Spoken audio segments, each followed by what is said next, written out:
Magandang araw ng linggo po mga bayang karerista. Magbibigay na po tayo ng tip, giya at impormasyon para sa araw na to, January 21, 2024. Tara!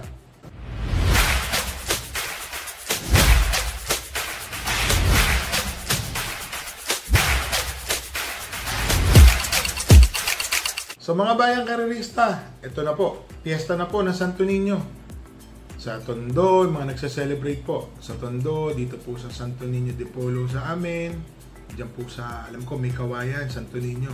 Marami pong lugar ang mga nagpe-fiesta. So, happy fiesta po sa inyo, mga bayang karerista. Sa mga nagsa-celebrate din po ng birthdays, happy birthday po. Inad. Para po sa inyo. So, i-celebrate po natin itong araw na to ng mapayapa at walang aksidenteng mangyari.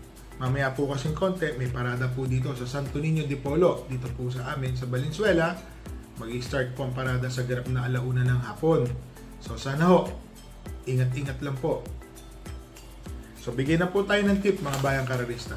Pasensya na, medyo na late po tayo, medyo busy lang po talaga. Ngayong araw na to, meron pong hinandang 8 karera. Medyo may kanipisan.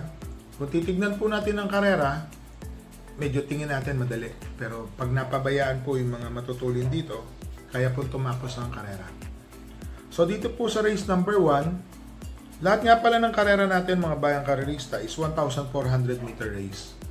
Dito po sa race number 1, first choice po entry number 1, Princess Belle. Ito po kasing si Princess Belle, pero pwede na po siya yung mismong tumutok kay Meet Me in the Corner.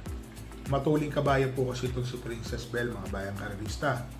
Alam niya na, pag matuling kabayo, kaya niya tumutok, maipe-pressure niya agad si Meet Me in the Corner. Ang second choice ko po dito yung entry number 5 na si Double Wrap. Tingin ko mga bayang karerista, nakatagpo na rin po ito ng laban dito.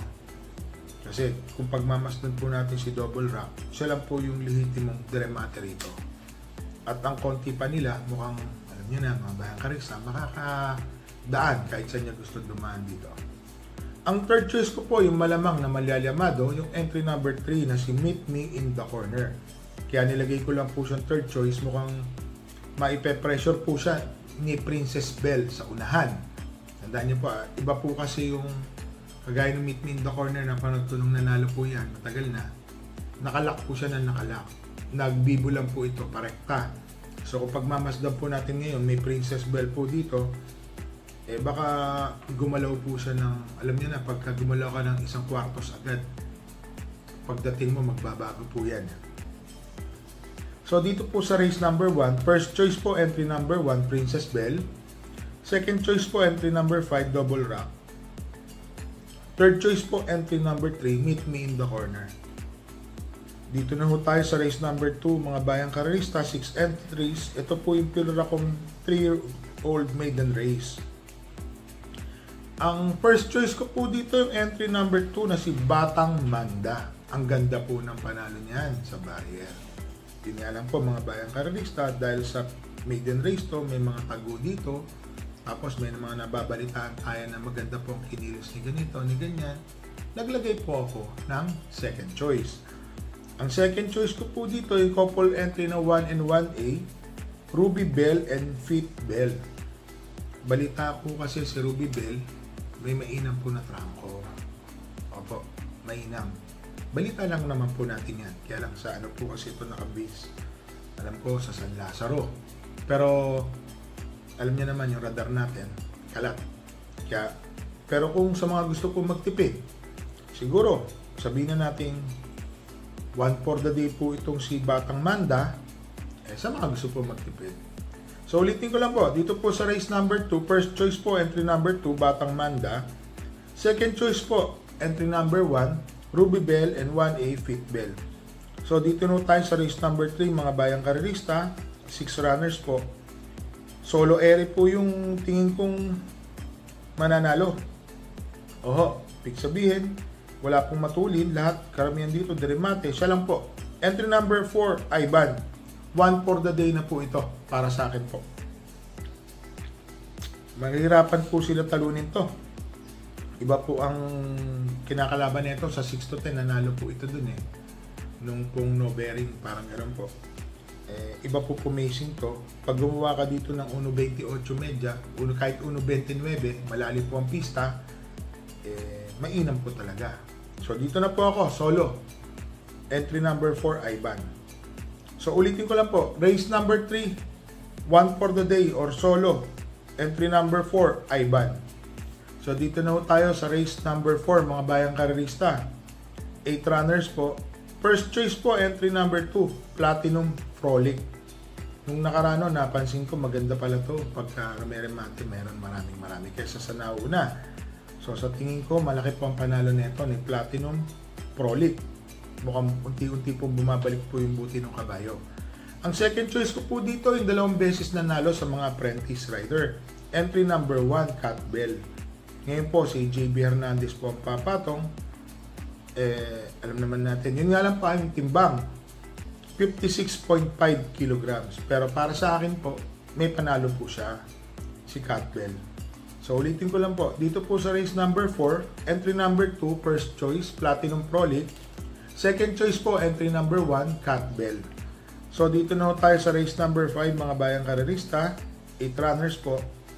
First choice ko po, entry number 8, Happy Kid. Si Happy Kid po kasi pwedeng sumunod. Matulin, mauna, sumunod.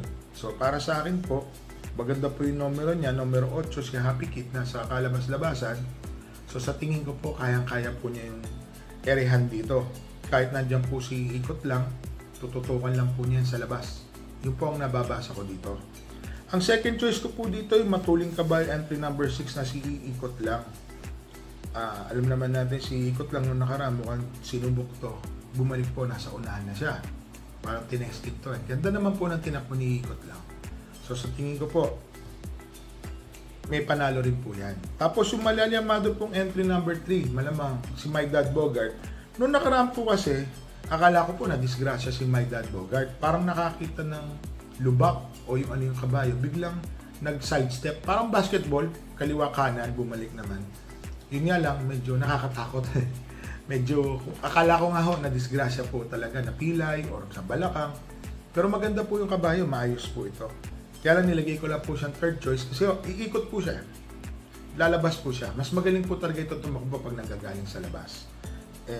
At sa dami mo ng matuloy at remate, sa tingin ko baka matraffic. Pero sana manalo po ito. Kaya lang nilagay ko lang po siyang third choice. So dito po sa race number 5, first choice po, entry number 8, Happy Kid. Second choice po, entry number 6, iikot lang. Third choice po, entry number 3, My Dad Bogart. So dito na tayo sa race number 6, mga bayang karerista.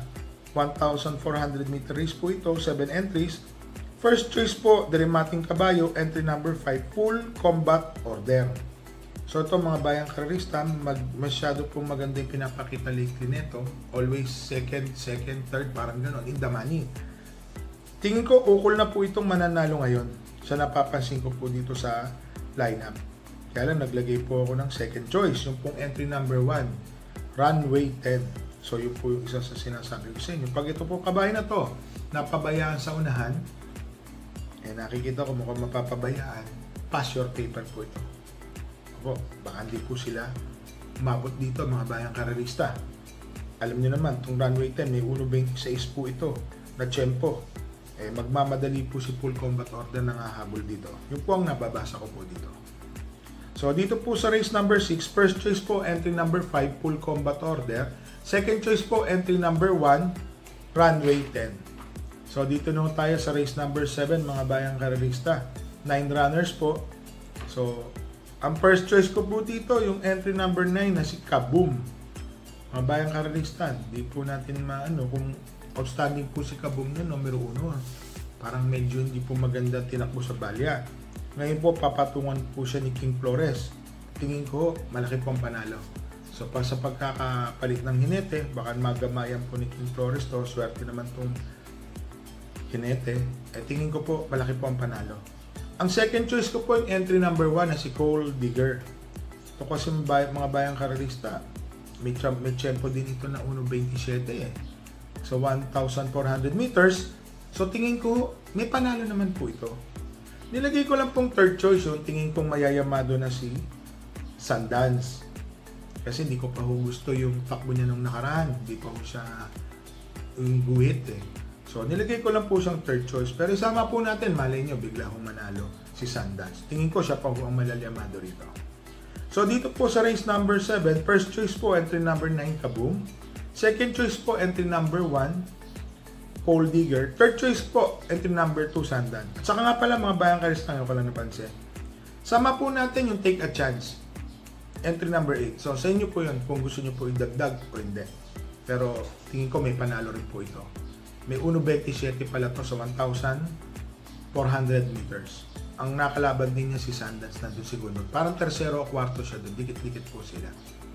So dito na tayo sa race number 8 mga bayang karerista. 10 runners po.